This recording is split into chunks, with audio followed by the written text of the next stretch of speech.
set in 2024 to add a new rule where tackles over the armpit will be illegal. Yeah. So what are your opinions on that, boys? Tackle over the armpit. So, like, Hey guys, welcome back to the Touchline Podcast, episode 54. If you're new around here, make sure you subscribe, hit the notification bell, leave a like, and yeah, this might be the last episode this is the last episode. It will be the last. Oh, it is. No, it is. Okay, it's the last episode of the year 2024. Next year we'll be in our new studio officially. So Bill, episode 55 of the Touchline Podcast will be in our new studio. We're gonna bring in 2024 with a new studio in the Bulldogs Premiership winning year. So stay tuned. New bang. That's it. So this is we're gonna end the studio. Does look good. Yeah, exactly. 100%. Yeah, it's looking good. Make it more coming along nicely. Yeah. Good content, and that's the aim for 2024. We're gonna end the year off with a bang with episode 54. 100%. And kickstart the let's kickstart. Let's start, man. Yeah. Builder scored in the corner. All right. Okay. First thing, of course, in the NRL world, the biggest thing, Luai has reportedly put not pen to paper, but he is reportedly set to sign a massive deal for the Tigers, $6 million over the course of the contract. Yeah. What's your thoughts on that, Anthony? Like, especially with Lee saying he was coming to Bulldogs, coming to this team, that team, but now it's confirmed that Benji Marshall meeting he had with him probably, persuaded him to join the But Tigers. the deal's not done yet. Yeah, exactly. So he said, no pen to paper here. I'll let you know when a deal is done. So Jarome Luai said that on his Instagram story. Yeah, I saw it the other day. Yeah. It was on the weekend, actually. Yeah, but then Channel 9... they actually full confirmed, the Penrith training, he was in the middle, and then at the end of that, they all came and tapped him. Like, so I think, and then he confirmed. But it came from some source that he confirmed to his teammates, the Panthers teammates, teammates, that he won't be continuing in 2025. So but it hasn't made it official yet because I heard a lot of rumors. I think I want to say Joey Maroon. He actually told me about it. He actually said that it has not been confirmed. Why? Because as soon as he get his deal done. I heard the rumours that they're saying that he could potentially come to Dogs in 2025. It's literally 90% that it's not confirmed yet, but they're saying that he's been speaking to Gus every day on the phone. Maybe. So Gus has been... he looks like a Tigers player. No, I don't think so. Him in that Tigers jumper. No, I don't think so. It sounds like he's going to be coming to Dogs 2025. Do you think it's I heard the rumours and it looks like it's true. Do you think it's a good signing for Tigers? 100% it's a good signing. It'll elevate him to at least 15th. To be honest. Well, I heard the rumours. Look, it hasn't been confirmed yet. We don't know what the story is behind. No one doesn't know what the story is behind. Yeah. But we're going to find out. But do you think he's a great fit for the Tigers? Should he accept that deal? Because look, I've said it a few weeks ago. 5 years, $6 million. Yeah. Look, I've said it a few weeks ago, Bill. But the thing is, I don't know. That's his decision. If he wants to go to Tigers, good luck to him. If he comes to Dogs, I don't know. I think it's overpriced. $6 million. Yeah, it is overpriced. I think Tigers need a player like him. They do need a player like him, but it's going to take time to develop. I feel big players coming into teams struggling. We've seen it. Sometimes doesn't work out. Like, it might happen once. Burden worked out for us. Yeah. But Luai, I don't know. There's going to be a lot of pressure heading into the Tigers, especially now him being main man. Exactly. $6 million price tag. For me, it's really in stars he's going to flop. It is. I think if it was with Luke Brooks in halfback position, maybe he would have done better. But I think with Brendan Wakeham, I think he's someone don't get me wrong. Aiden Caesar. Oh, okay, so... Yeah, it could work out. Look, he needs a new chapter. He's won the three-peat with the Penrith. With Penrith, yeah. And look, he learnt a lot under Ivan Cleary, but now under Benji Marshall, one of the best 5'8" in the game, and that's his position. He can learn much more than what he did under Ivan Cleary. So, in my eyes, I think it is a good move. Look, I've said multiple times I don't want him at Dogs. Yeah. I think I'd rather keep Burden in that position. But Luai... him joining Tigers with that amount of money, he's not worth it. But Tigers need a player like Luai in that team. And they need to get some sort of name like Luai so many other players, big names, can join the club with Luai. Yeah. Just like when we signed Fox. But players joined because of him. But he's not worth $1 million. He's not worth it. No, not yet. I think not yet. Even Ivan Cleary said that. Yeah, Ivan Cleary, the top dog in the as a coach in the NRL right now, said he's not worth $1 million. If that was the case, they would have kept Luai. But I think the reason... Again, they signed him. You look at Bulldogs, we signed Adokar, and ever since then, you could just see the players were signing because of a player of Adokar, the caliber he's on, players say, I want to play with Fox. Yeah. So now players could look at it, I want to play with Luai as well. So that's the reason they could have signed him. Yeah. And to get that edge over clubs like maybe Dragons, who doesn't have that big factor in their team. Yeah. And they can sign players like Fanua Blake maybe one day. Yeah. Knowing that Luai's at the club. I think we all know it's probably the reason why he's joined is because of the money. You know, for sure. Biggest factor. He's won 3 premierships. But then again, are you going for money or do you want to make a name for yourself? Like, he's already made a name for himself. Like, he'll always be remembered the player that got the 3P with the Panthers. Yeah. But is he hungry for more? Or It's the same case as 20 Crichton. Yeah, he's Stephen 23. Crichton. Exactly. Like 23, 24, but you still want more. Yeah. So, like, I don't know what he wants at that stage now. It's like, that's the same question I'm raising for Stephen Crichton. Yeah. It's like, what does he want? What does he still got to achieve? Yeah. He's got everything any footy player ever wanted in their career. Yeah. Same as Luai. Like, if him going to a Tigers, very struggling club. Yeah. How is he going to turn out over there? He's going to have motivation to come into training and put all his effort. Who knows? Yeah. Like, And how's he going to change things around as well? It's going to, same as said, It's going to take time. A lot of Yeah. because pressure. now the team It hasn't been confirmed. The but team is relying on Luai now. Yeah, if he's signed. If it was at Penrith, you got like Crichton, you've got Cleary. Yeah. Now he's the main star. That's pressure on him And he's in the compared to halves too, Penrith. man. Yeah. But we're going to find out to Yeah, see we'll what's going to find happen. And I'm especially not too likes sure. of like Papali'i, who hasn't been the best. Coruscant did struggle a bit, but he found his way. So you look at now, you got Luai, you got Papali'i, you got Coruscant. So maybe they're building something there. Maybe something can spark from that. But yeah, personally for me, I don't think it's a good signing because of the price tag. If they got him for a good deal, then yeah, it's good. But the price tag just makes it worse. Yeah, fair. I agree with it as well. I don't think it's going to be a good decision to go to Tigers.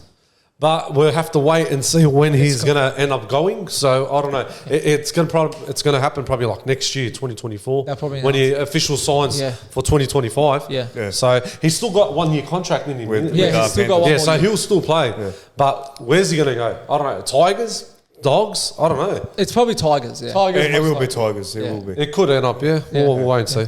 It's 100% Tigers. But now we move on now to again West Tigers. They've sacked their The whole officials, the whole board. officials of their You remember what William said it the other week? Oh yeah, We were yeah. at Free Swallows? Yeah, so about the Tigers. Yeah, he said it like the whole board all needs to go like ASAP. Like, And the Tigers fans were happy. everyone was happy because a lot of bro, they've mess had in the enough. club. Yeah. Well, like, they're always losing games every week, and their bloody boards don't do nothing. Well, so they sacked Lee. What's his name? Hagipantelis. Hagipantelis and Justin Pascoe. So Lee Hagipantelis. Yeah, that's his name. yeah. He's the whole thing was Pantelis. I think it is. Yeah, Pantelis.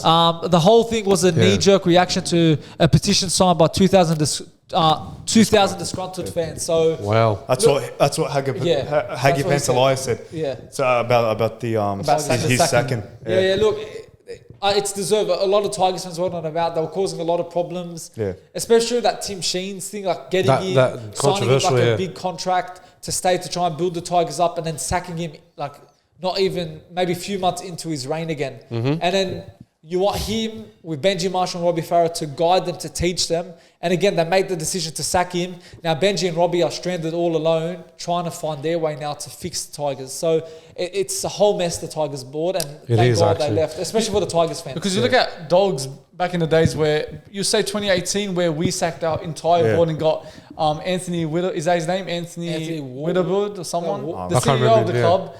But yeah, it's similar situation where we were going through a crisis. Just there was no like really controlling the club properly. Everything was over financially. We were a mess. So with this second, I think we're going to see slowly Tigers progressing to become a better team. Just like Dogs, we're seeing slowly in the last 2 years. We're becoming better. Yes, the position-wise, but behind the scenes, the players we're signing. It needs to That's take what's a bit going to of, happen to Tigers, I believe, in the next 2 to 3 years. I think they'll be in a much better position. Of course. Yeah, it all starts from the board. Exactly. Yeah. It's from the board on its way down straight to that team. It's if the club is struggling, of course the team's going to struggle. We've seen it over these with the Tigers. In that one club. But with this, man, this is a great thing. Like, you go look at the comments of the Instagram post. Yeah. Everyone's happy. Tigers fans are like, it's the best Christmas present I could ever receive. Good on them. The board is the main thing. When you get them out, you feel there's a bit of ease around the club because, for example, Man United, they have a problem with their board and they've been in charge for many years and it's still not getting fixed. But once the board goes, you can just restart. You get fresh board members now, and then everything will start to, like the problems will start to be fixed. So Tigers fans now the biggest problem is out the window. Now they've just got to start fixing what's on the field, because then they'll start playing good, start getting good, like moving up the ladder. Yeah, but that's the most important. Sorry, one more thing. Go. Now, one thing's for sure: the CEO's not going to go in the sheds no more. Exactly. Yeah, but That's true. anyways, talking about former Tigers player Luke Brooks, who just signed for Manly heading to 2024. Dean Ritchie believes that he could. It's always Dean Ritchie. It's When always is it not Dean Ritchie? Always controversial things to say. Honestly, I think it says it just to get attention. Is that how I sound to them when I say bold takes like that? Probably, yeah. Do I sound that dumb? No, yours are like. No. Let's face it, man. Mine's fucking pretty dumb takes. But anyways, I just can't believe this guy. Yeah, but so Dean Ritchie, he believes that he'll get the Dally M next year. He said Brooks is about to rise to a new elite level and drive Manly deep into the finals. Do you agree with what Dean Ritchie stated? Not a chance. Not a chance. I think to say Dally M is a big prediction, but you can say he can reach another level and get the Manly back into finals. But to say Dally M, man, that's crazy. Dally M, this bloke has got to be putting it in week in out. 100%. He has to be. He does get lazy at times. I actually want what Dean Ritchie's on. So where's what drugs are you Luke on, Brooks mate? going to play 5'8"? Hey? 5'8". Yeah, 5'8". 5'8". So him and Cherry Evans will play together. Look, he's got. Yeah. He'll play good. He'll play good. I think that's he what is. I'm saying. But he has a bit of Cherry Evans by his side, I think Yeah. that's going to really develop his game. Yeah. And what Manly did last year, I think they were quite good to the standard everyone thought they weren't going to perform. But I think finishing 11th and competing with top 8, I think it's a great season, great progress. But they're still going to struggle. But I think that Luke Brooks, he won't get on that level of like Sean Johnson not and a that, but I chance. think he will have a good season. But not Dally M level. Not Dally M, not a chance. level. Look, I've said it to you a few times. Like I think Manly, every time when they win at the start of the season, they're always like on a winning streak. But then during the season, towards the end of the season, they crumble down. They always stay like 11th position or 12th position. Yeah. So these last 2 years, I've noticed it because they haven't been playing the best. Yeah. And don't forget they had injuries with Tom Travojevic, and don't forget Origin level as well. Like The players going in and out, suspensions and all that stuff. But with Luke Brooks saying that he's going to be a Dally M, like I don't think it's going to happen. There is not a good player in Luke Brooks. He is a good player. Don't get me wrong. I think just he was a part of a club that wasn't just progressing at all. And he stayed too long. I think he has a bit of laziness in him. NRL experts and even fans, I think, scapegoated him too much. And I think he needed this new change. Going to a new club, I think it's going to really help him and develop. I honestly think he'll do good next year. He stayed too long at the Tigers. Too long, way too long. He's been there To for a about point where 5-6 years. he stayed Easy. too long because that, like, if they were doing good, then different story. You can say as long, but because they were struggling so much, and he's the number 7, the pressure was on him every single year. It made him look bad, and just it was so toxic that it was the best decision that he left. And like, luckily he didn't sign a new deal because for sure. It could have got even worse for him. But so he's out of that, and then I think if he fails to perform this year, I think it's like another Moses Umbai where Bulldogs, he showed glimpses. He joined Dragons. People thought maybe he would perform on another level. If he fails, Luke Brooks is just going to keep chopping and changing clubs. How old is he now, Luke Brooks? I think he's about 27, 28. I think he's started when he was 29. young. I'm not sure. So you have about like what, 5 years? He's still probably got 4 or 5 years in Still got tank some in him. footy in him, so it's still a good deal. He'll ride at the end. He'll see the end of his career. Probably potentially, or maybe make another move. You don't know. It could happen later on in the future. Anyways, NRL has officially announced a partnership with the UFC. So as we all know, the NRL went over to Allegiant Stadium to start promoting the game in their marketing campaign. And then over there, I think whilst they were over there, they announced a partnership with the UFC. So this is what Andrew Abdu said. He's like, this is a groundbreaking partnership that will provide opportunities for UFC fans to get an insight and understanding on what our great game is about. So long story short, I think the deal was about that UFC and the NRL can share each other's content. And then UFC are planning, I think it's just a coincidence, but they're planning to have a fight night happening on the same weekend that the NRL are going over there. Wow. So we're going to see something big over there. Is this partnership just like just for the Las Vegas thing? I think it's a long-term thing. Long-term, whilst you're scrolling on Instagram, on NRL's Instagram, you'll see UFC.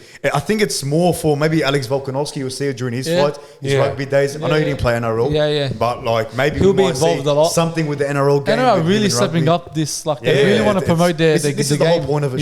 They're trying to get big. Got Las Vegas UFC now, so. who knows? NRL could be making the big stages very, very soon. You know, it's going to be not just like known in Australia and Fiji and all that, but really massive. Maybe even more than that. Like, I don't know the full details of this contract. Maybe you might see like I don't know, maybe Nathan Cleary do something with them. Even after. Post NRL Vegas. There could be a lot of. Or like even UFC players. come into. Because we've seen Alex Pereira go to the Storm. I know Alex. We've seen him go to the Storms while still training. Even who was the other one that was over there? We've seen Volkanovski. Volkanovski is always, I think he's a Dragons boy. So they've been involved somewhat, but now they're going to take it to a new level. Like you'll see maybe doing a footy challenge or something. Robert Whittaker will collab as well, like with the NRL. Yeah, he's a big fan as well. It'd be good to see like in the next say 5 to 10 years where NRL is like worldwide, and especially since more the Aussies competition. I look Taito Avasa, Aussie, Alex Volkanovski, Taito Avasa, featherweight champion. They're always close with the Penrith boys. That's what I'm saying, man. It's like the Australian culture is already involved in UFC, so why not bring one of the best games in NRL to the even UFC? Stephen Crichton actually said it on the Let's Try It podcast as well with Josh Mansell. They're saying like Taito Avasa, Tyson Pedro, they're always like together, they're always collaborating. That's what I'm saying. It's the Aussie influence. Yeah, it's a great thing. That's what they need. Great thing. That's the environment that we need.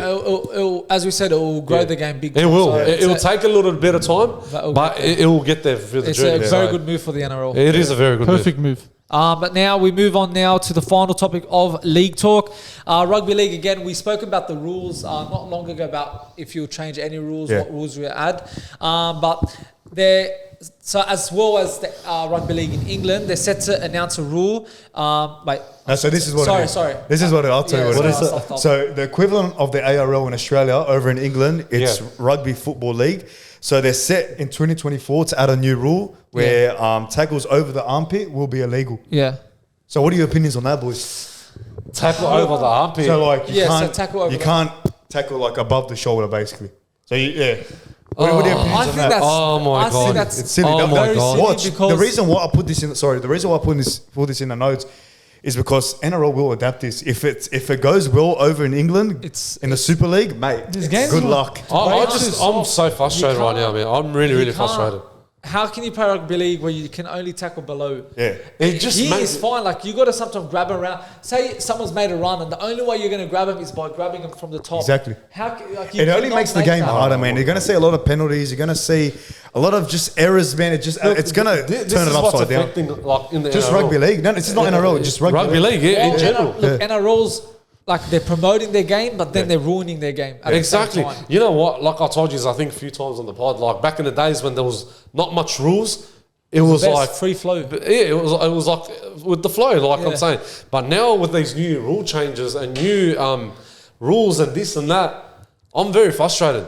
Yeah. It sounds like rugby league is gonna go soft. Yeah. It's been soft for a couple of years. But you know how much they're going to lose viewership and all that stuff if they're going to keep changing these rules and that? Yeah. Like, you look at us fans for so many years, we're just saying this game's too soft. It is. You lose the fun of the game, big hits and just like shoulder charges especially. Shoulder charges was the favourite thing. Just hit ups. Like, how are you going to do a hit up now? Yeah, I know, exactly. Like, do you remember the days when Sonny Bill used to hit, what's his name, from Penrith Panthers back in 2004 in the semi-final? Okay, I understand shoulder charge could be a bit, I accept that, but hit ups, like, where are you going to tackle? So they're going to trial this. They said they're going to try this with the younger divisions, and it'll make its way up to the high divisions, and then buddy Valandis or Abdu's going to see that and be like, you know what, it's working. Let's add it to the NRL. Mark my words, it's going to happen. Suspended for just tackling above the shoulders. It makes no sense. I don't think, I feel it might not work because you can't play rugby league without tackles. It's going to become the NFL. The game's going to stop every 3 seconds. I know, it's so bad. And with this captain challenge and this and that, like...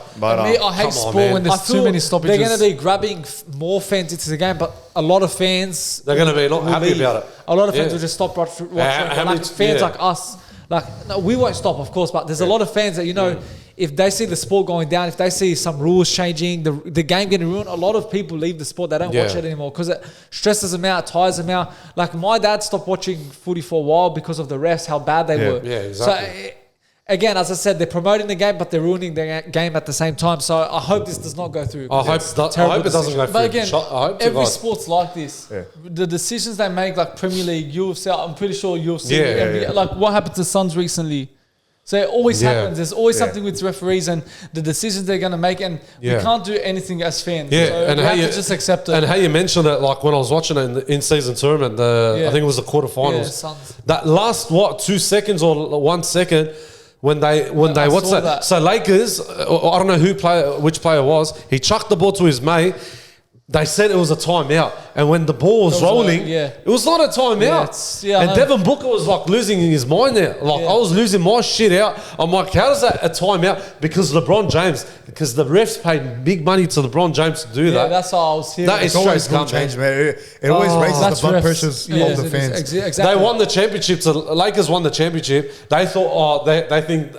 Apparently, someone said on the NBA website, or I mean on Instagram, they're saying that they could potentially win the whole championship finals. No way. Not a chance. Not a chance, man. But, it's still early in the season. Anyways, But I'm moving not on to worried. the last segment of the year. Yeah. Higher or lower NRL edition. So basically what this is, I'm going to say a topic.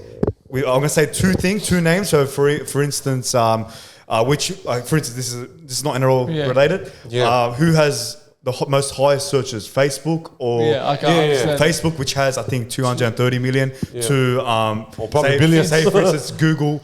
And then you got to decide if Google has higher or lower. Yeah. Okay. Anthony's searches. done his. So this is NRL edition. So me, who wants to Shabelle. do it? Oh, you want to go? You want Shabelle? We'll do Okay. it because we haven't done it. All right. You know what? Let's go with one contestant. I'll go Shabelle. Makes it I easier. haven't even looked at All right. it. All right. Easy. All right. So before we begin, if you guys haven't seen it, it's on our story. It's still on our story. It'll be on our highlights. If you guys want to play the game, it's on our Instagram. It's on the screen right now. Links in the description. Anyways, Shabelle, first one. Payne Haas is on $1.2 million per season. James Tedesco is on higher or lower? Ooh. I think Tedesco's age is a bit... He's old, so I don't reckon they'll pay more than 1.2. So I'll say he's lower.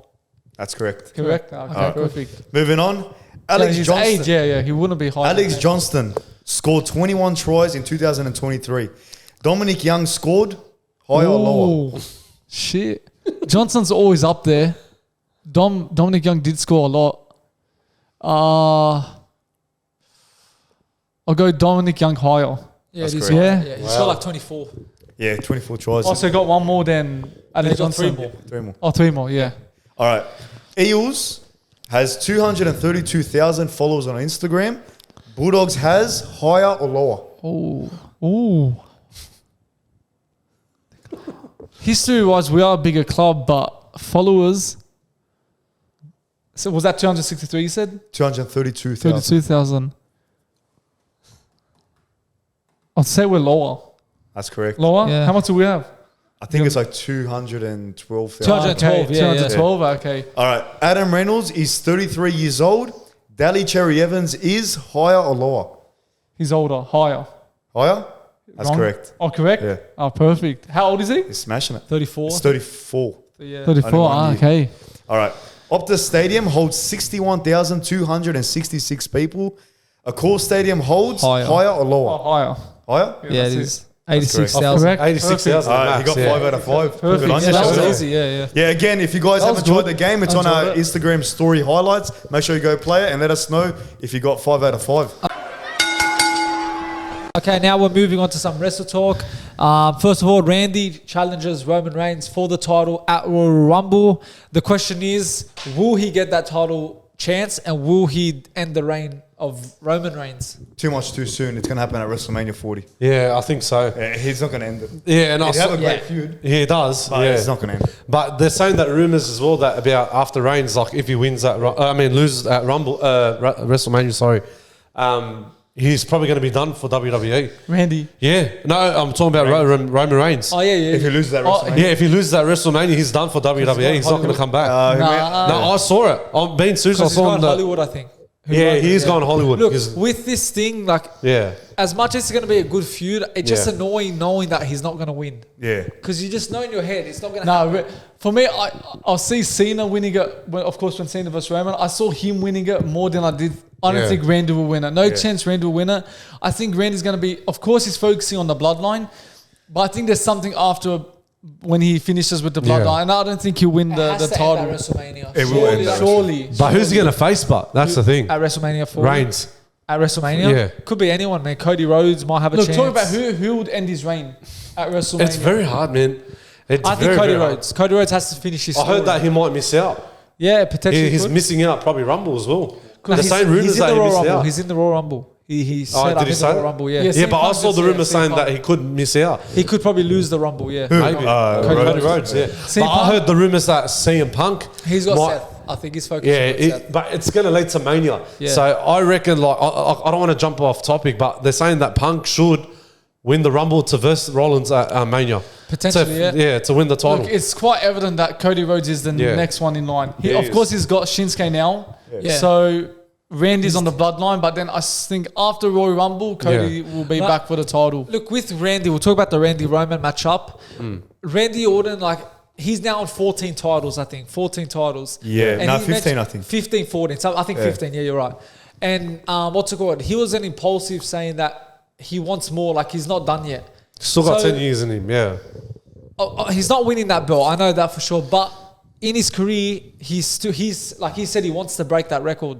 Absolutely. So like I see him winning another championship down the line, but not against Roman. Like Because I've noticed with against Roman. WWE, they just focus on wrestlers that just have the belt for like a long period. Yeah. Not like back in the days where Cena would win one and a month later Randy would Yeah. win it. Yeah. That's something I do miss, and I think they should bring it back. But Yeah. it's just currently I think Roman will They just took hold it to over- WrestleMania. Yeah, like it's too much, man. Like when you're winning the championship, you need to like defend it all the time. Like Rollins always defends it. He's been defending it And lately look, too. Respect to that. If you're defending it and winning it, fair Yeah. enough. But not like Roman, who's not He defending just takes it with him, and now like he wants to go to Hollywood Yeah. to Just- become a superstar. He's basically John Cena with a belt. John Yeah. Cena is a part-timer, but doesn't have the belt on him. Yeah, exactly. That's what Roman Reigns is doing as an active wrestler. Yeah, but John Cena, back in the days when he was winning championships, he was defending it, and he took it everywhere he goes. think but Reigns never done that. About Roman Reigns, I think what they're trying to do, they're learning their mistake from John Cena, where he was the main guy and he just kept the always had the belt and winning championship matches when he tries to defend it. And of course, I think it's just fans didn't like the fact that he was always the main guy, and I think they're trying to change that with Romans. They called where him Super Cena. he comes every 3 to 4 weeks, and the fans look forward to watching him rather than every single week, just him being there for the sake of it. But it doesn't. It just his title reigns means nothing. He's sitting at home right now, racking up the numbers. And the day, I know where that Not comes being from. on I was television. having a Yeah. debate with Julian. Yeah.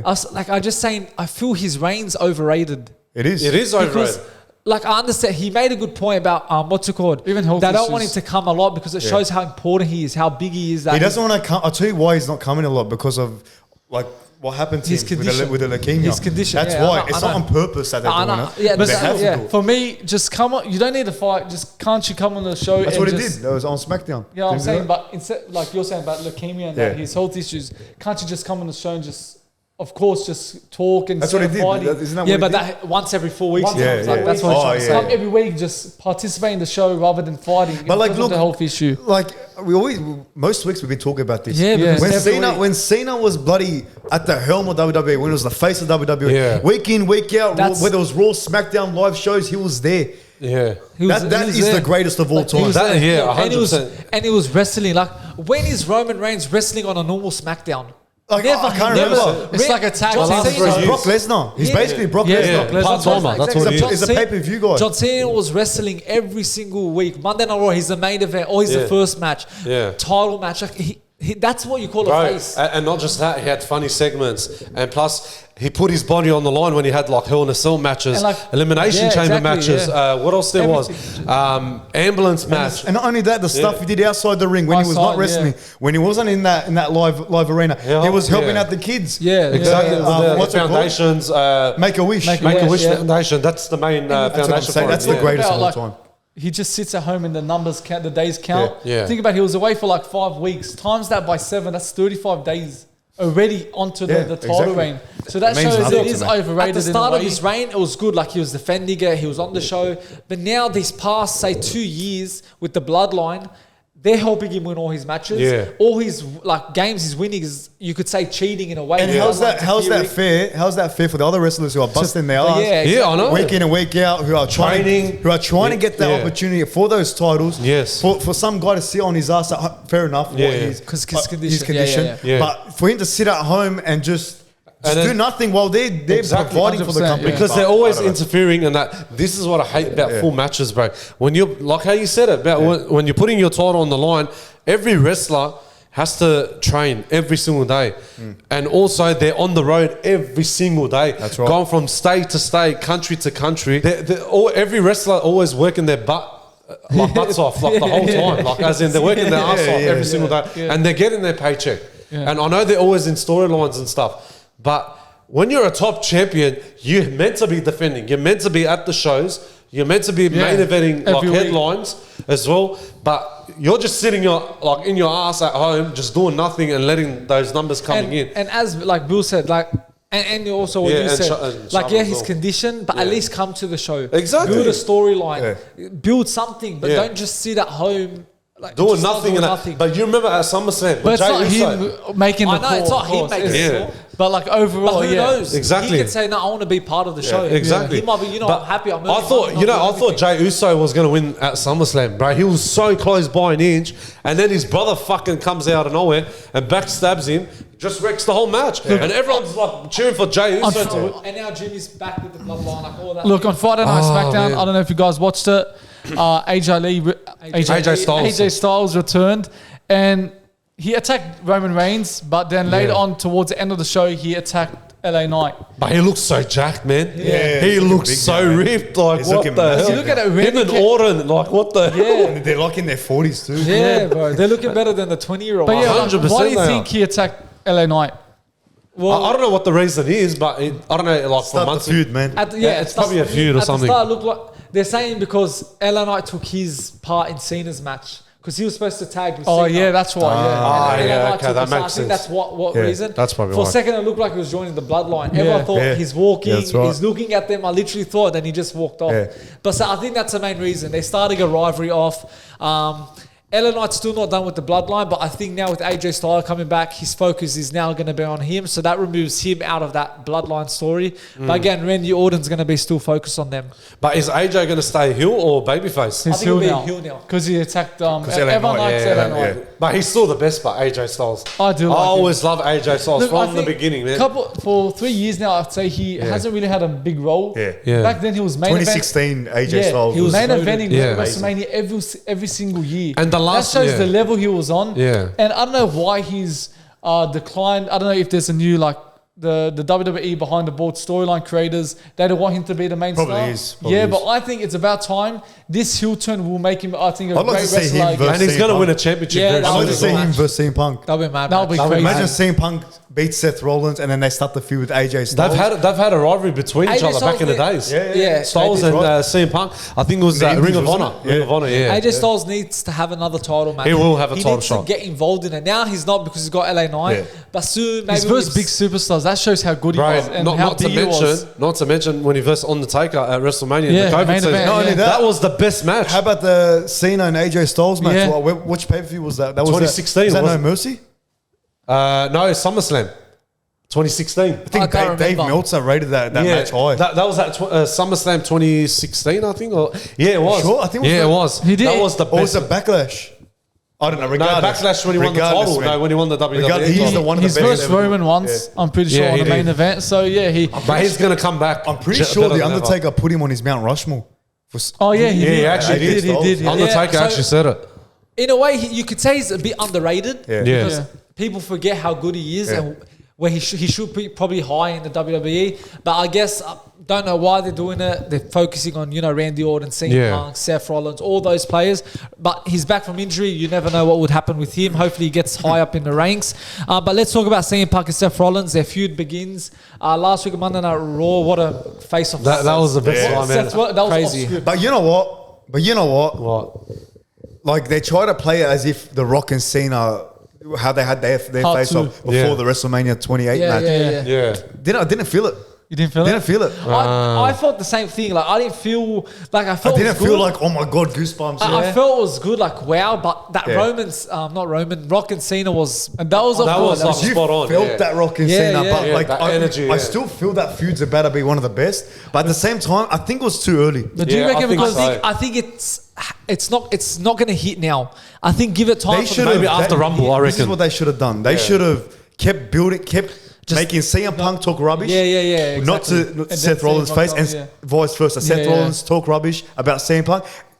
Build that so much to the And point where it's then- like when they both meet in face to then face, that's when you they know, then I'll get those goosebumps. But do you reckon it's because Cena and Rock, just everyone loves them and they're just big names in WWE? That's why it's such a crazy feeling just to see that rivalry there. Yeah, maybe, And maybe, You haven't yeah. seen CM Punk in a while in WWE, so I think it's just getting used to it again with Yeah. Seth Rollins and that together and that feud starting again.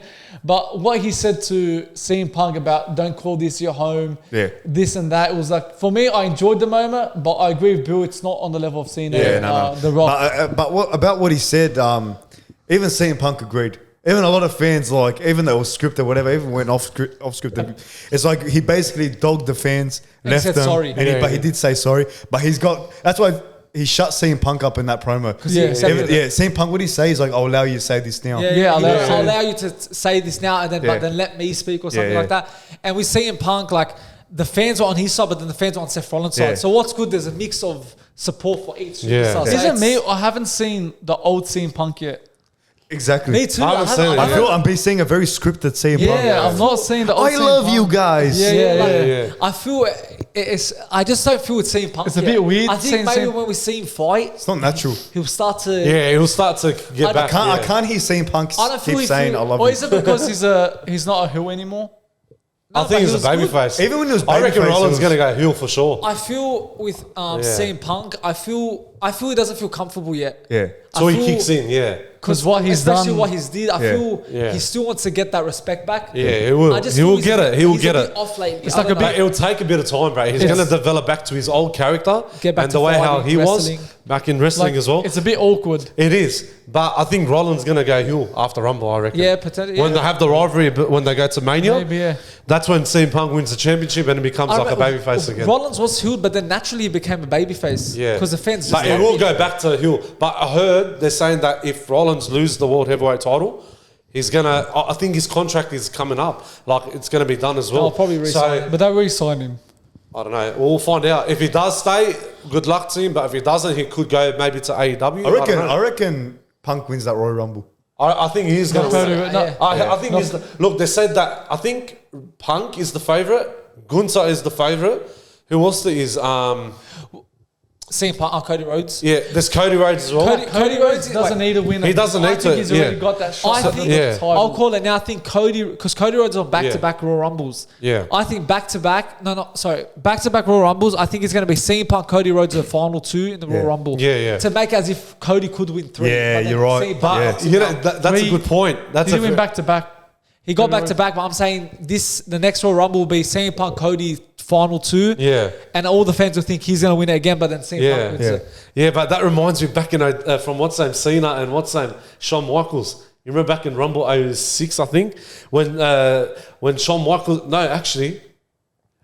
Undertaker and Shawn Michaels, when Undertaker won the Rumble in 07, he went for the World Heavyweight against Batista. And he won it? And then Shawn Michaels versus John Cena at WrestleMania at the same time. So that's they had why, the two- yeah. if that makes sense. So if Punk and what's Cody name Rhodes. Cody Rhodes in the same ring for the last two, that's what's going to happen. Yeah. So they go for World Heavyweight and they go for the we're undisputed. thinking about- That Could makes happen. sense. Yeah, Maybe we solved it. yeah, that's what I'm saying. It's going to probably happen. We're forgetting about Damian Priest. He's got the money in the bank still. Yeah. Oh, yeah. So I if actually C- forgot about yeah, that. If CM Oh my God, I forgot about that. if CM Punk Senor. if CM Punk or Seth Rollins wins, Yeah. he comes and cashes it in. Yeah. So yeah, we He forgot could about cash that. it in at Mania too. I think he will. He's going to be like Rollins back in Or Royal 2015. Rumble, you Yeah, reckon? when he cashed it in. Yeah. Maybe WrestleMania he'll cash it in. You know what? I think so. Finally, WWE is great again. Yeah, it's Yeah, bad. I know. it's bad. Man, It's like crazy. it's been Do a you think while. it's getting better and better? Oh, it's getting Yeah, it's it's getting it's way better, I amazing. think, It's yeah. amazing on Because the I Triple remember H. because I had a break off it it was getting boring. And plus, we had studying HSC. When COVID hit, like everyone's at home, I said, let me watch it. Yeah. It was still boring, of course, with no fans and that. But these past 2 years, it just two and a changed. half years, it's because you know what, the returns, even especially the return. And it's Braun good- Strowman, all of these. He's injured now. It's been amazing. Yeah. It's He's good to coming see- back, It's yeah. good to see Rey Mysterio consistently at the WWE. because of who? What do you mean? Triple H. Oh, Triple H. Triple H, Yeah, And even exactly, just bringing those celebrities like Logan Paul's been Case smashing it. Holes in it. And now he's the I US mean, champion. even just these storylines are having you invested. It's You know mad. what? I want to give a shout out. Shout out to the girl that accused Vince McMahon of the things he did or paid her out. It's just hush He's money. out of it. Shout out to her because if it wasn't for that, that bloke would still still be at the charged. helm of WWE. Shout out to her. Think about it. Thank you. It was boring when Vince McMahon was Oh, in it it. was He was disgusting. building Repetitive. Austin Theory up. Yeah. It wasn't working. But and Triple H came in, and then I think Vince came back again. Yeah, he did. And it was boring again. But then he went Triple H in charge, and WWE. Now he's again. looking after it. It's back to its best. Triple H is doing a perfect job, It's man. mad. Well, He well, just knows what the fans want. Exactly. right. Well, we're all Yeah. enjoying wrestling, and that's a wrap up for Wrestle Talk. We're going to now move on to some combat talk with Bill and Anthony. All right, guys, time for some combat talk. Last one of 2023. As you all know, UFC 296 happened on the weekend. What an event. The main event disappointed, but as a whole was a good event. Yeah. Let's start with the first fight, Anthony. All right, Josh Emmett. The first fight, Josh Emmett versus Bryce Mitchell. Wow. That was unexpected. Oh my God. That was a clean punch. Oh my God. I've never seen anything like it, man. Like it was, as I think Joe Rogan was saying it, it's like a head kick. Yeah. It's like Mitchell copped a head kick. Yeah, I know. And it's funny because when I was saying it to my dad yesterday, I showed him the whole video clip of Bryce Mitchell getting punched in the face. Yeah. I think he said when they punch right in the nostrils, that makes you like go unconscious. Yeah. Like, yeah. And he had a seizure. I mean, the bloke Yeah, started I saw convulsing. that. I He saw started it on shaking. the I honestly, like, as a viewer, I was worried for his health. Really, like, truly, like, I'm like, this bloke is probably dead. Yeah, I thought he was gone. Like, Yeah. He had a full seizure for like, I think 5 to 10 seconds. But he couldn't But stand. lucky all the training stuff and Even Emmett was like, I couldn't celebrate in the post-fight interview. He's like, I couldn't celebrate that victory because at the end of the day, he's a very good guy, Josh Emmett. No, So at the end of the day, he's got a family that was watching, and how am I going to celebrate that win? But look, the good thing was like in that fight, there wasn't that much punches or kickers or anything like kicks. Sorry, but the first minute they were just like going around in the octagon, Getting a feel. And they were trying to just get the feel and like try to see what combos they're gonna do. But then as soon as that punch hit from Josh Emmett to Bryce Mitchell, wow, man! like even That was like outstanding. even Joe Rogan was saying on the commentary, he was like, how are they not letting him sit? Like even after he gets knocked out. It's like the bloke's leg was like he was on spaghetti legs. Like he could have tore his ACL. Like yeah, I thought he was gonna have a bad injury. he even walked back to the backstage area. Yeah. Nah, man. Like honestly, poor bloke. I couldn't believe that was one of the greatest knockouts I've ever Yeah, witnessed. straight ever. out. I think boxing this year, UFC. Yeah, I think this year, like I think out of 2023, that was the cleanest knockout Yeah. of all time right now. I out of this couldn't year. like look, that was a great way to start that main card, man. Yeah, that was Look, crazy. Going into the next bout, we had Tony Ferguson, yeah, Paddy versus Pimblett. Paddy the Baddie. Tony, I think it's time, mate. I think it's time. You're 0-7. You got the longest losing streak in the UFC. I think it's time, man. You say it's Tony time, but Tony, it's time. Yeah. It's tough, man. But what did you think about the fight? But the fight? Look, Tony had his moments. Yeah. Look, as Paddy said, it was a lose-lose situation for him. Yeah. If he was to win the fight, they'll say you beat up a washed-up Ferguson. But even if he was to lose the fight, Yeah. He loses either way. Exactly. But what I thought about that fight, look, it's one of the more better fights out of the 7 fights he's lost. Yeah. Ferguson. Even David Goggins couldn't help him. He couldn't save him in that corner. Yeah. As much as he tried to say motivational stuff to Tony Ferguson, wasn't going through to him. Yeah. Kept copping those blows. He kept... Paddy Pimblett had that top mount, man, that whole time. actually just did. pounding on his head. Yeah. Getting that ground... Even look, I'm going to say this about Paddy. Between this fight and his last fight to Jared Gordon, I think he's redeemed himself. He actually did. His head's lower, his guard's a bit higher, he's throwing way better leg kicks, way better strikes. Yeah. I'm seeing great things coming out of Paddy. No doubt he'll be one of the greats later on in his career. Yeah. But Tony Ferguson, it's time to retire. Exactly. Since how you said about Paddy Pimblett, like yesterday in round 1, he had a lot of good leg kicks on him. Yeah. It was like super clean. and he took him down as well. And don't forget Tony Ferguson. He had 1 minute probably was okay, but he had a lot of elbow shots. I don't know if you noticed it. He kept elbow shotting. What's that, Paddy Pimblett? First round he busted him out. I've never seen Paddy Pimblett busted out with blood and that. So Tony Ferguson kept elbowing the whole time. You know what? I forgot to mention, Anthony. What is it? It's troubling to see how a 39-year-old fighter, 40-year-old fighter outgassing. What is Paddy? 28, 27? No, he's 29. Just a young fighter, regardless.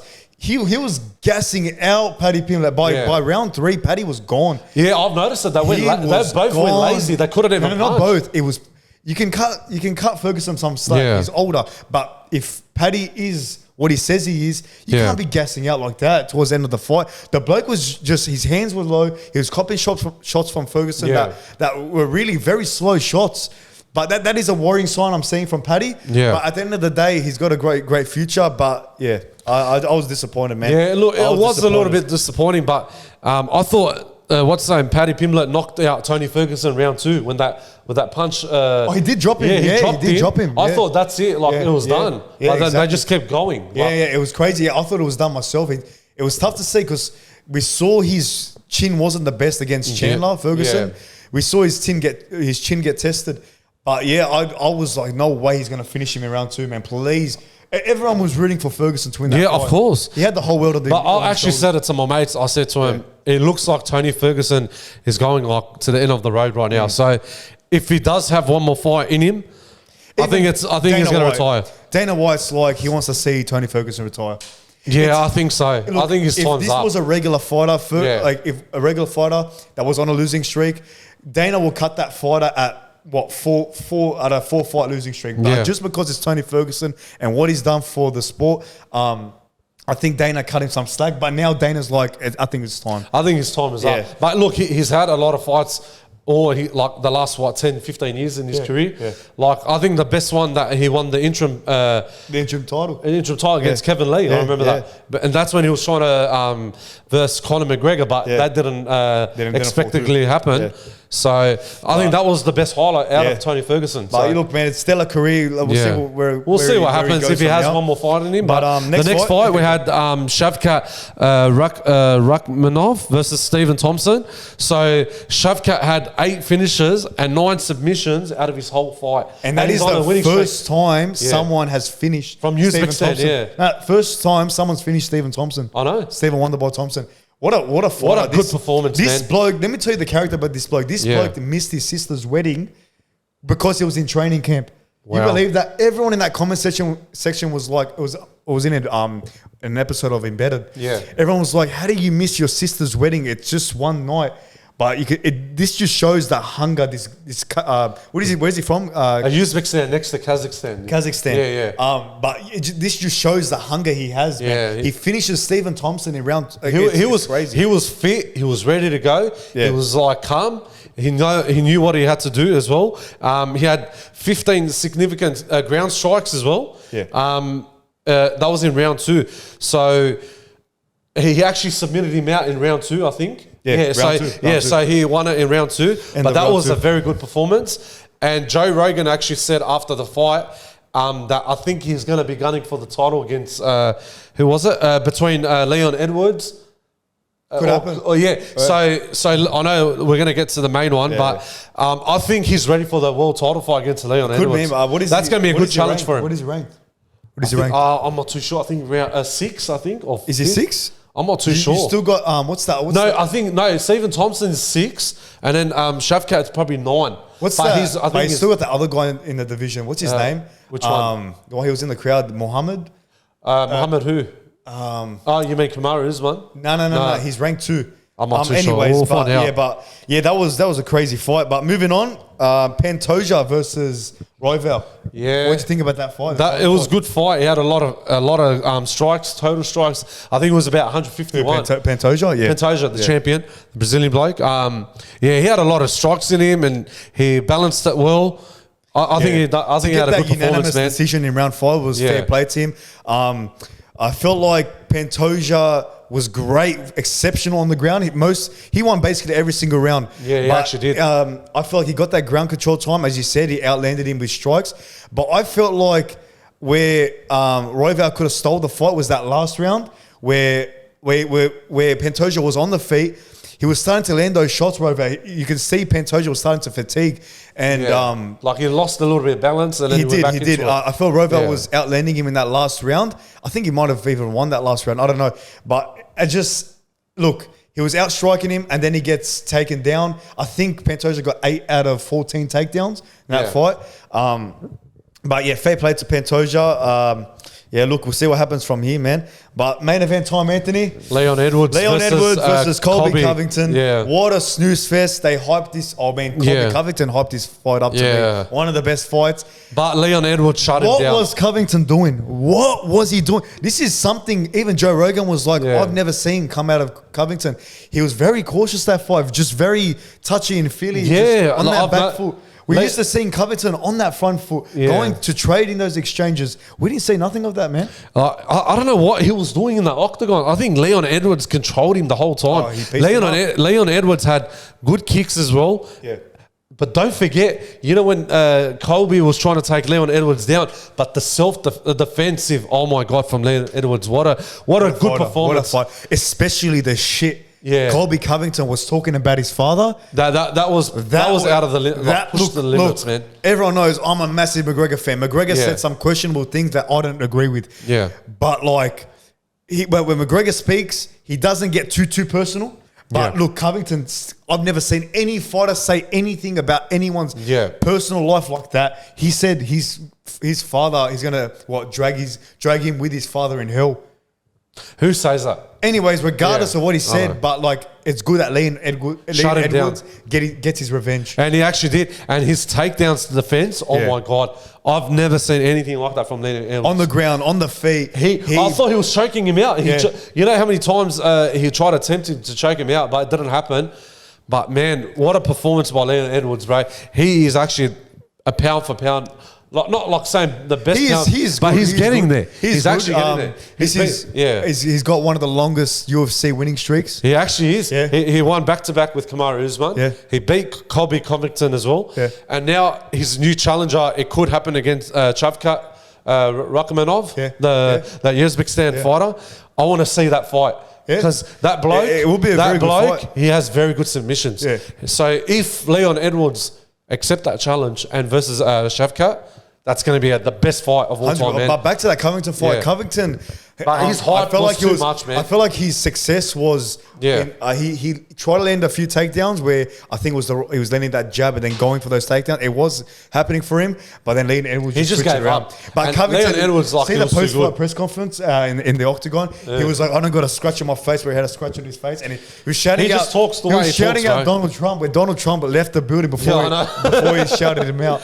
Even Donald Trump wants nothing to do with him anymore. I know. I think everyone was happy about Leon Edwards winning it, and he was the favourite to win. Yeah. So Colby was just too much with his trash talk. He took it too personal about Leon Edwards' dad and this and that. Yeah. Come on, man. You're a professional athlete. You got to do your job properly. Every person was preparing for the fight to be ready to go and winning a championship. That's the biggest dream of a lifetime. That was his third time out of a title. Third time. And he still can't get it. Two against Usman, which I think he gets knocked out in the first one. And correct. And then the second one, he loses via decision. But then the third one, surely there's a bit of hunger in you to win that belt. The bloke, and he blamed it on ring rust.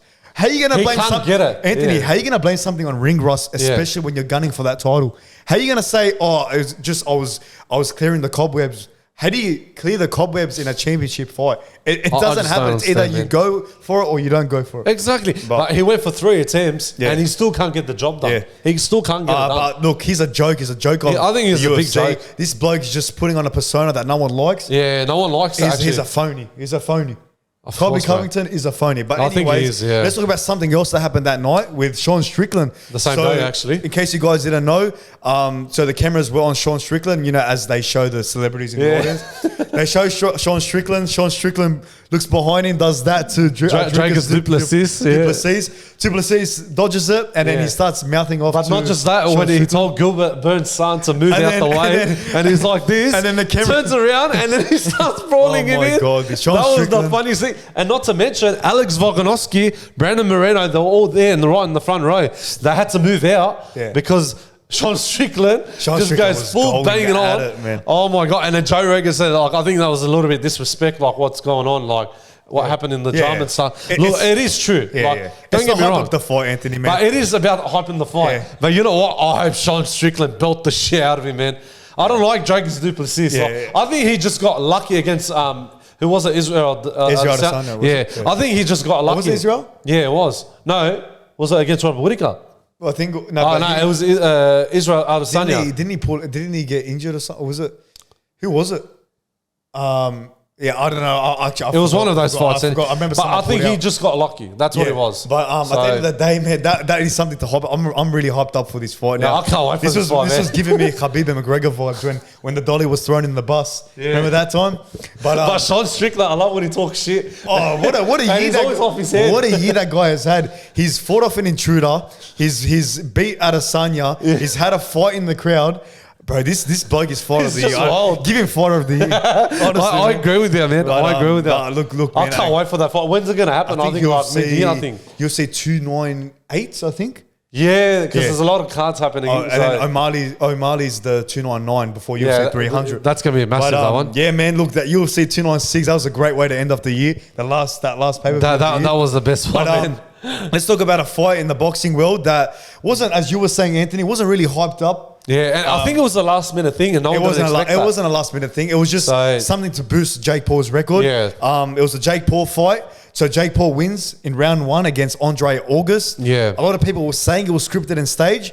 It did look scripted and staged in many ways, but look, what an uppercut by Jake Paul, man. Yeah. Fuck, man. Like, that was ruthless. He was landing those jabs in the first few seconds of the round. Minutes, yeah. He had a lot of good jabs. Yeah, he actually did. And then, look, I think Andre August lands a right hook on him, and then Jake Paul eats it, and then as you guys know, and then he just gave him an uppercut and knocked him out completely, man. And everyone went crazy about it, man. Jake Paul's got a future, man. Yeah, he actually does. I don't think it's scripted, man. I don't see it. Look, but this guy's 10-1, 10 wins and 1 loss. To beat someone like that on the pro boxing scene, mad respect to Jake Paul. I don't know how people can look. This was something I saw. How are people praising this is off topic now. How people praising a fictional character in Adonis Creed in the Creed series, and won't give Jake Paul his credit where credit's due.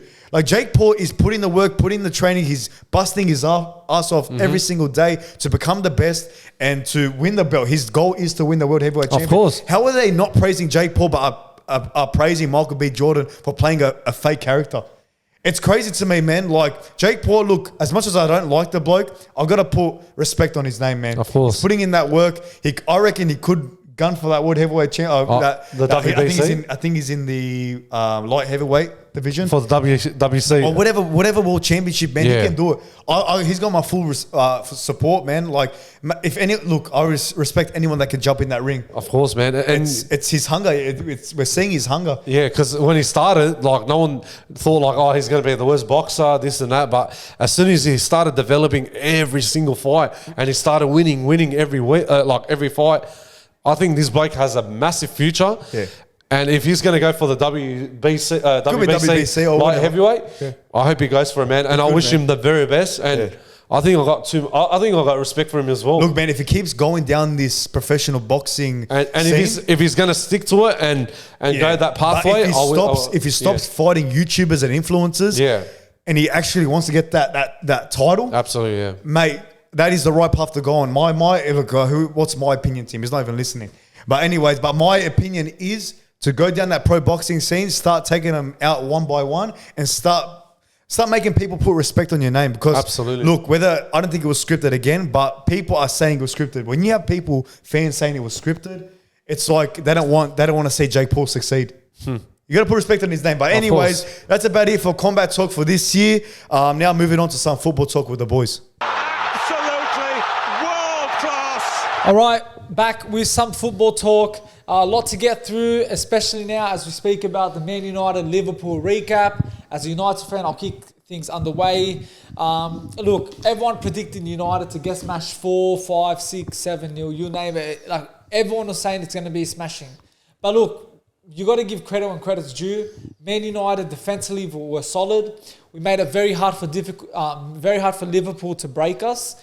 Varane and Johnny Evans were very good, like a very brilliant performance for them. Luke Shaw was good. The whole defense, it was a defensive performance we need, and especially going to Anfield. You're not going to score a lot of goals. You probably won't even have even one goal. We had a few chances, and which is stressful because we should have finished them. With how the game went, those games could have been very crucial. Onana had a good game, and he's been good in the Premier League. His distribution at times was poor, but at times was very good. So, look, as a United fan, I'm very happy. We got the point, but a lot of Man United fans are saying like we should be attacking them, we should be doing this and that. But you got to understand that Man United don't have the utilities, the players to attack Liverpool, to dominate the game. And when you see how everything's unfolded this past few weeks, you're going to expect United to go in defending, sitting back, with a high line, trying to catch them, get the offside trap. All these things they need to take, into consideration. I didn't even head into this game thinking United, we should be attacking more, we should be playing better football, because I knew the game is going to go Liverpool's way. They're going to have so many shots, the most of possession, and it's going to be down to luck, but it's also going to be down to defensive performance. And we really showed that, today. Like you were mentioning about United fans complaining that United weren't attacking a lot, but if you were to attack against a team like Liverpool, they're just going to counter you guys. So I think the way you set up today was very good. Defended well. Onana was a top performance from him, and you don't see that quite often from him. Especially I rated him before he joined United. Again, he was probably the best keeper in the Champions League last year, and joining a club, he hasn't really lived up to the expectations everyone thought he would. Yeah. But look, it's a point gain for United and 2 points dropped for Liverpool. Yeah, talking about the counterattacks Liverpool can do. There was a time in that game where we did go and attack. They came and attacked us with the counter, of course. Luis Diaz, luckily for Delo, he got a very crucial touch to the ball, crucial tackle, and it stopped them from, potentially scoring. So, look, Ten Hag set the team out the way he did, and good on him, because it worked out at the end. You get a point at Anfield. Sir Alex Ferguson used to say, if you get a point at Anfield, just take it and move on, because it's such a tough place to go. And the Liverpool fans weren't the best. It was very quiet compared to other times Man United have been there. But look, overall, as a performance, it was a much-needed point, you could say, with everything that's been going on out of the Champions League, of course.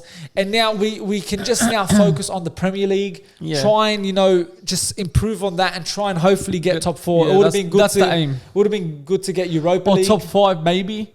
I doubt that now, because Newcastle United out. So look, but you never know. That is a good draw. Hopefully that can set the foundation for something else. We need something to click, because every time we take a step forward, we go 3 steps backward. And a result like that, I'm not surprised we go and lose against. And quickly, West before Ham. we go on to the next game between Arsenal and Brighton, what about the controversial decision about Delo being sent off? I forgot about that. With Darwin Núñez, for example, let's get on to that one first. He shouldered Johnny Evans without even looking at the ball. Then after the decision was made a foul, he kicked the ball, which is a foul. Then he had the sent to the referee before getting the card. Then he had the sent to the referee after getting the card, and then acting smart off, clapping him off and putting a thumbs up. Now, of course, fouling him is a yellow card. Kicking the ball is another yellow card. The sent before and after the foul is a yellow card. Acting smart to the ref is a yellow card. All of these, he should have got a red. And now look, in a scenario like that, at that moment, I'm saying, okay, yellow card, we'll let it go. But then if you look at Delo now, who was frustrated because the ball had went out from Salah's last touch. So he has the right to be angry because the decision didn't go his way. And, with the fans on him, like the Liverpool crowd against him, all the pressure, there's so much frustration that can get to you. So he's let that all out from a decision that didn't go his way. And fair enough, in a time in that game, it's the right moment to get frustrated, because again, a decision has went against your way. and he got angry. He got the yellow card. Fair enough, but he got angry again, and then he got the red card. Because look, you look at there. You have it. You look at the lack of consistency from the VAR. Well, VAR, it's a referee's fault, I would say, because 2 years ago Martinelli did the exact same thing what Nunes did, and got red carded. Yeah. Personally, I think Martinelli was a bit different one because you look at it. Wolves got the throwing, and they wanted to make the play faster. And when Wolves player threw it, Martinelli interfered. Oh, that one. But he continued running, not knowing that it was a foul, but the ref played it on. Oh, that one, yeah. So then Martinelli did a foul. He grabbed the player and put him down. So that was a yellow card, of course. But Martinelli wasn't aware of the throwing where he stopped it and slowed it down. So him not being aware of it, that showed the inconsistency, because if Martinelli knew he had fouled that player, he would have not done that silly mistake in the Wolves match and got a red card. So again, it's similar to Nunes. Nunes should have been possibly red carded. But yeah, you move on. Delow should have not been. You can't get, red carded, back-to-back yellow card for just getting angry. Yeah. He's frustrated that he got the yellow card. So look, the main thing, we got the point. We move on. West Ham away. Hopefully, again, as I said, we can build on that and, get the point. Again, Delow getting red carded. If you lost that game towards the end, that would have been costly. But you got the point. Now let's move on to the Arsenal vs Brighton game. Look, it's for the last couple of weeks. I think Arsenal have been very dominant. Last week against Villa, first 5 minutes, they scored a goal. Good goal, by the way. But then slowly we just growed into the game. We started performing. And we're starting to see that fluidity back at Arsenal, which we've lacked since the start of the season. You look at the Champions League, scoring goals against Wolves and Burnley, attacking non-stop every minute. And just to see that fluidity is back, it's a positive, and we're starting to click into gear. And against Brighton, it was a fantastic performance from the Gunners. Just again, same how we've been seeing it for the last week or so. Just the way we are playing, it's like last year. And Brighton didn't have much to do. And to keep Brighton scoreless, a team like Brighton, it's very hard to score against, very hard to defend against, because the way the manager has set them out to be against a big top 6 team is quite impressive. And the last 3 records against Brighton at home, we've lost. So I think we've learned from last year when we lost 3-0 against them. We're learning a lot. We're developing a lot. We're improving each week. And it's good to see what Arteta is still doing. He's still learning and changing, just tweaking a few things in the squad. And it's just good to see Saka we've mentioned about his performances last week. It hasn't been the best, but he's slowly growing. And today's performance was good. Martinelli's starting to become more direct, which we haven't seen this season. And again, I mentioned about possibly it's a style that his style is preferred, an overlapping wing left back, where he can have, instead of 2 defenders on him, 1 defender will be attracted to the Zinchenko, and then he has a lot of space to create something. And that's something we saw today, where Zinchenko was not a lot, but overlapping a few times, and that helped Martinelli a lot. But yeah, overall, it's a good performance. Brighton kept them scoreless, didn't even take a shot in the first half. We were dominating, and it's just good to see. Now we're top of the table. Top of the table. After Liverpool drawing, City losing, unfortunately, and we'll get to that topic later on. City drew, and Villa won. So lots of mixed wins and losses and draws in the title race. But it's a fantastic win for Arsenal. Yeah, and Arsenal again, like as you said, you can start seeing them clicking, and at the right moment in the season, it's not been the best start for them, but they're still first. But performance-wise, we know Arsenal can do a lot better. And now again, they're finding their groove. They're now, of course, top of the ladder. And Havertz scores again. That's what confidence. I've said multiple times. Just you probably off camera, that Havertz, what I've seen from him when he first joined, for the first 3 games, I didn't see nothing. But ever since then, I've been seeing slow progress, like little climbing up the mountains, steps on the mountains. And what I'm seeing now from Havertz, I just knew that soon he's going to click, because each week he was just slowly getting better, and people were just, fans of Arsenal were just against him, not liking him. Of course, I don't blame them, because the money spent for Kai Havertz, 60 million, you expect more. But we saw him at Chelsea, he wasn't really hitting the levels everyone expected. And now Arsenal already, that's 4 goals in 7 games. Could have been 5 goals if he scored that one from against Villa, but got overruled. But yeah, Havertz is really improving. We're starting to see the Kai Havertz just like at Bayer Leverkusen. Yeah, Chelsea, he was good, but he wasn't fantastic. And I think we're starting to see what Havertz did in Germany. And it's good to see. Now we've got Liverpool next week.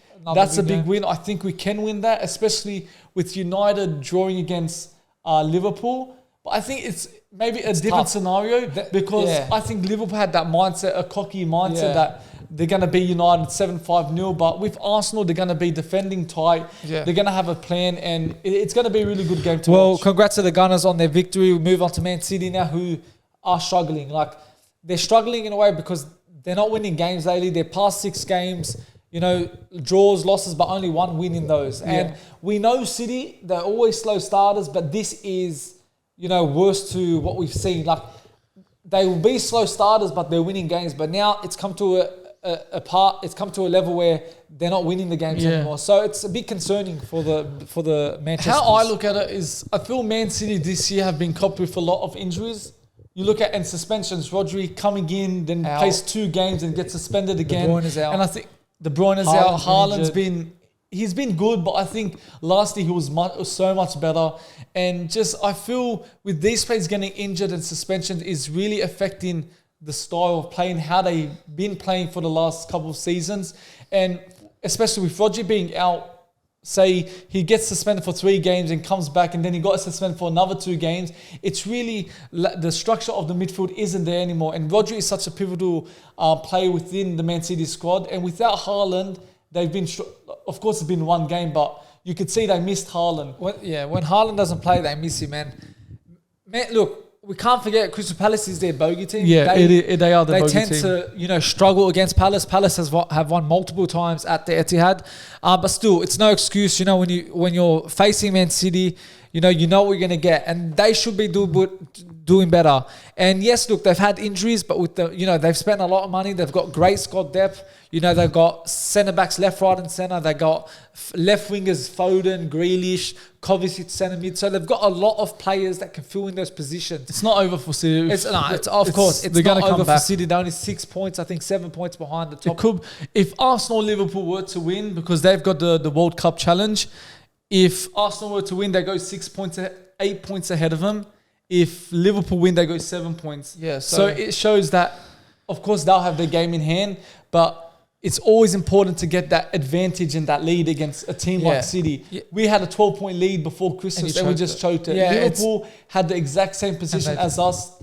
Good lead, they choked it. So City are just going to click when the time is right. But De Bruyne will be back soon. He'll be soon, possibly after maybe January, something like that. But in my eyes, what I say, I think it's just the suspensions that has really cost them and how they haven't been able to put the same team every week, chopping and changing. So that can affect the fluidity and the flow of the team and the way they want to play. But still, as I said, I think with the squad that they have, they should be doing better. With the money they spent, they shouldn't be losing points. They shouldn't be losing. I think yes, maybe draw once, but they have been on a streak where they haven't been winning. And look, it's in a way you could say, yeah, fair enough. They've been winning every single season. They can have this poor form because again, every team's not perfect. They're going to have a period in time or a period in the manager's career where they go through a tough patch, and this is a patch they're going through. Because if you take, relating to Arsenal, if you take Saliba and Rice, say 1 game week and they're out for 3 weeks to come back for 2, it just affects it, and you're going to concede goals. The midfield won't be strong. So I think that's what City's lacking, but they'll be back. They'll be strongly back soon. Well, we know who are back is Everton. Yeah. Everton are on a run. Ever since that point deduction, they versus United, they got the loss, but they did play good. That would have been nice. But then ever since there, we got 6 wins, 1 draw, and 1 loss in 8 games. 4 clean sheets in a row currently. 13 scored, 6 conceded. They could have been 8th if they had not have the point deduction. Yeah, we did have a discussion about Everton a couple podcasts ago. Yeah. And it was the opposite. We said, what's wrong with Everton? Yeah. So now how things can change. And I really like what Sean Dice has done at Everton. Sure, yeah. Look, you saw what he could do at Burnley. I think now with a team like Everton, he's at a much bigger club, better players, and we're starting to see more of what the way he was limited at Burnley, but he's now maybe improved as an Everton coach and learnt more being at a big club like Everton. Yeah. So it's good to see that something different, because Everton have always been a top mid-table team, But top lately, 10 team. yeah, these lately, past couple years- years relegation battles, and last year it could have went wrong. Last 2 years they could have been relegated, but the last day they survived. Yeah. Especially last year, Decore's winning. Decore stepped goal. up this year, especially. He's a top player, He's man. been scoring a lot of goals, and yeah, Everton are looking good. It's like that point deduction has just motivated them. Yeah. To keep on doing what they were doing. You know, they started the season poor again, but again, that point deduction is something you could say maybe they needed that to give them that boost they needed, the motivation they needed. Because now again, they're ahead of safety. I wouldn't be surprised if Decore was to join a big club. I think Liverpool need a player like him. Decore will I be think good. we've got Partey and Declan Rice. Yeah. Maybe United could do a player with Decore. I think he's a goal scoring machine. Yeah. I think that's someone you lack. I think Eriksen, he's good, but I think you need to move Eriksen's him a on. bit- Imagine you, Casemiro, Bruno Fernandes and Decore. I think that's a very solid midfield. Yeah, look, midfield. I think Decore is like He's good, man. He's good. he's Goal good. scoring, I man. think. Watford, I he don't kept know, scoring too. I know he's a good player, but I just feel, I don't know. I feel maybe the likes of Liverpool or Chelsea, Liverpool or City, maybe he'd be a good squad player. I think Mikalenko's doing good. because sometimes these players do good at those small teams. You know. So I don't know. Decore, he will be a good signing for many teams. You But reckon yeah, they can get European football maybe? Everton? Nah, I don't. If think they so. keep on, look, there's A team's gonna go through a patch. there's where 20 games left of the season. Yeah. If they can keep this up, they've got winnable games coming up. But I think don't- they can beat nah, Tottenham. I don't think for what like this This week. year. I don't think they're gonna beat like Tottenham for Europe spot, United for Europe spot, West Ham for Europe spot. Yeah, it'll be. I think it's- What about if they didn't have that 10-point deduction? Oh, of course they would. Yeah. But now that 10-point deduction is 10 points. Yeah. So that's pushed them down the peg. So I don't think they're going to get Europe this year, but potentially if they can keep it up consistently for this year and also next season, then yeah, maybe next season could be a question. They won't get relegated. I don't think they'll get relegated the way they're playing right now. Yeah. But I think saying to get Europe, I think that's a big, bold Okay, prediction. finally, to wrap this podcast, we're just going to quickly talk about Champions League. Give us your top 3 Champions League favourites this year. What you've seen so far in the group stage. Look, there's a lot of teams that have been very good. I think Bayern have been overrated. I don't think they're going to win it. I'd agree. I don't think they're going to win it. I think they're far from winning it. There's I think a Barcelona better too. team. Barcelona's overrated. I don't think they'll win it. I'm going to go Man City, of course. Man City has to be up there. Talking about that, the draw is actually live now. It's actually live now. I'll check it later. Yeah, it's actually live We would now. have done a live reaction on it. So I'll go Man City. I'm going to go Man City, Real Madrid, and I can't pick between these two. I might be forgetting some off my head, but I'm going to say Inter or Arsenal. For me, I think, like you said, I agree with you about Barcelona and Bayern being overrated. I think Bayern showed not the best in your not group good. stage. I I don't think feel they're 4-3 against United at home. They struggled to beat Copenhagen. Yeah. So, yeah, for them and Barcelona, I think they're overrated. The only teams I do get scared of is Real Madrid and Man City. Yeah. So I'm going to go, of course, top 2 favourites is Man City. I'll go Real Madrid, then Man City. And I'm going to back Arsenal. I do think Inter Milan and us are Inter between Milan's a very us. good team. I think Napoli haven't been the best Napoli this year, won't even win in it. the Champions League. I think we can get past them, but I do fear if we do get Inter Who Milan. do you think could be a shock contender? You know, Inter came out of nowhere, made the final, But I think but that was still good. I'll go It's tough because I don't think these Porto. Porto. They've You been could say good. they could be Porto. a shock I reckon win. Porto could be a shock. Yeah, But last year they performed well. Now this year, Yeah, Porto could Yeah, I'd maybe agree cause that. a shock. that's a wrap. But yeah, Champions League's live, so maybe Yeah. we'll go check it out now. We'll go with the boys to wrap up the podcast as usual. All right, boys, that's about it for Sport Talk for 2023. Look, we're going to end it off with one more segment. We're going to wrap up the year with our top 3 moments. Whether it's podcasts, vlogs, or whatever. It's anything. Who wants to start us off? yeah, I think I'll start off All right, first. But let's go, Shovel. number 3, I think the greatest guest we've ever gone on this podcast, Slaughter the clown. Slaughter the clown. Come on, give us something. For give us something. Give us a hey guys. Hey guys, It's not a clown, dude. He's back. Slaughter the clown. I can't believe you convinced him to do that. He's actually pressured me to do it. For those of you who don't know, this bloke we went through hell trying to make him win it. Behind the scenes, actually. This bloke almost walked out on the podcast. The week he didn't want to before, wear it. I remember that day we found a suit. We were walking down, and for some reason, Bill found it. And I was working at the same time, and I was roughing, like losing my mind out. He's like, I wear it. I swear to God, I won't talk to you. Because I was jeune. Anyways. 4 weeks later, he's talking to us. Shabelle, what's your second one? Second one, of course, Ben Barber and Hodgkinson podcast. I think that's. Oh, and Hodgkinson at what? I put them together. You gotta choose one. You have to choose one. I'll say Barber, of course, because he was all of our idols as a kid, growing up watching him, and to get him on the podcast was just a surreal was moment. crazy, man. Yes, I enjoyed that moment. And number one, grand final vlog. Okay. I think. yeah. Why is that? Great. Just everything about it, just the match vibes, itself, the vibe, the atmosphere, and the last minute try. It just had everything, and I enjoyed it. Yeah. All right, Anthony, want to go? Number 3, I would say, when we went to Dogs Brisbane game for Magic Round? Reynolds' last game. Oh, Belmore. Yeah, you Oh, remember okay, when Joey and everyone was there? that was good. The funniest segment, What a the funniest day. part was when I kept saying no. Yeah. And everyone starts laughing around. NRL 9 flipping the bird. Flipping the bird. That video went viral. Yeah. Oh, I think how many 1K views did we get on that on 1K TikTok? Got I think. good, 30K. 1,000, Yeah. Oh, that was so bad, that one. Well, number 2? Number 2, I would say Ben Barber's interview. Yeah. Bro, you know what? It was such a pleasure and honor, like, to interview Ben Barber, like how I was talking about his past history, like when he was playing with Dogs, with Cronulla, with who else did he play for? Cowboys as well. But he was such a good bloke to speak to, and he was so humbled in that. Like, and he told us like all enjoyed the details moment. and about what happened behind the scenes and all that it was stuff. good.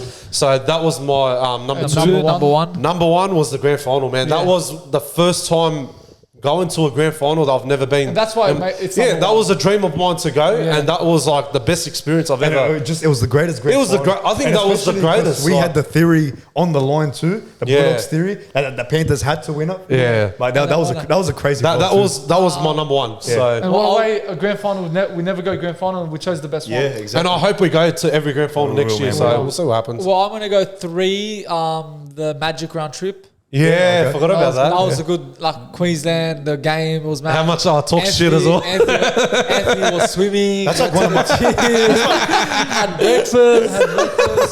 That's one of my favorite. First trip you're gonna do. Yeah, that that was for my sure. favorite vlog. Yeah, I think that was one of my favorite vlogs. The second one, I'd probably say the grand final vlog. Yeah. As you all explained, all said for it, the yeah. same reasons. And number 1, I go Ben Barber podcast. Our first guest. Growing up watching him, like, that has to be first. Yeah, fair Yo, enough. what's your last one? Number 3? I'm not gonna make a bloody sob story, but like it was really when the first interview I did, we started doing. At the state. No, not that. The state of origin. The state of the public interviews. The state of origin. Look, to put it. That's the first one we did. Yeah. That's crazy. The Warwick. No, at the Star. That's the first interview. the Origin one. So this is why Yeah, it's yeah. one of my Yeah, favorites, because like I never thought I'd be the guy to go around. But me growing up, I was the shyest kid. Yeah. Like just even to We talk all to- used to be shy. Just like to talk Yeah. to like to even order something, I couldn't order. For me personally, like doing that, like showed me like we can do grown a this, lot, man. yeah, Like yeah. we can, like just gotta get out of your it really Comfort zone. That's my favorite moment because I got out of my comfort zone, man. That's a good choice. And it set the pace for the rest of the year when we Yeah. kept going to the games and doing those interviews. Yeah. So that's at number 3 for me. Number 2, I'm gonna go. Look, I'm gonna go when me and Anthony headed over to Canterbury Leagues, talked That's to right. Dragons That and was- yeah, Dogs that game. was good vlog. That was our first time That at was a that good Bulldogs vlog. bar. That's the first time I went. yeah, that was the the first vibes there was immaculate, man. We started chanting the Yeah, Dogs. yeah, that like, was a good let's vlog. go Bulldogs or whatever, and then Yeah. just everyone just And hated it's each rad, other. the next time we didn't go, and Yeah. we're just looking forward to watch the vlog. Yeah. And it was. Yeah, we were close to go to the game at Wollongong. Yeah, we were. But how funny was what's the name, the segment, and the girl? Oh, exactly. That's What did I say? I forgot. The bloke just looks at Bruh. her, looks up and down. He's like, what the fuck? I can't wait to 2024 vlogs. Oh, it's gonna It's hit. going to be more crazy, It's man. gonna hit. What's your number one? Number one, none other than Benny Barber, the podcast. Oh my God, I'm still buzzed. I still can't believe. Sometimes I scroll through our channel and just like we actually interviewed this guy. Like you know how much I loved him. Like just growing up, he was my idol. Had my YouTube channel was Barber like a 1, 2, 3. And not just that, we've got to give a big shout out to Ben Barber, man. We love him, bro. Shout out to Ben but Barber. just again, like all of you boys, dream come true. But yeah, those are my top 3. Yeah, And, Anthony, special word to the fans before we end it. On behalf of myself, Samuel, Bill, and Charbel, we want to wish everyone a Merry Christmas and a Happy New Year's. And I hope you all get spoiled with gifts and spending time with family. and yeah, so no. You know, it's been a great year. It is. It's been the best. It's been year. like honestly, we've had so much fun. It's been a good year. We actually just like we've had our highs, we've had our lows. But you look, at the end of the day, we're happy what we're doing. We're gonna grab 2024 by its neck. Yes. Oh man, next year, wait. get ready. Looking forward to it, man. And we've got another big trip coming up in Feb as well. Looking for that. Stay tuned. We want to thank God for helping us. You know, and everything. You know, let's see what next year. Sky's the limit, boys. Sky's the limit. Exactly. It's the touchline takeover. That's what we've been saying since day one. Absolutely. Anyways, if you liked the video, hit the like button, hit subscribe, comment down below. Touchline and other out. than that, touchline out.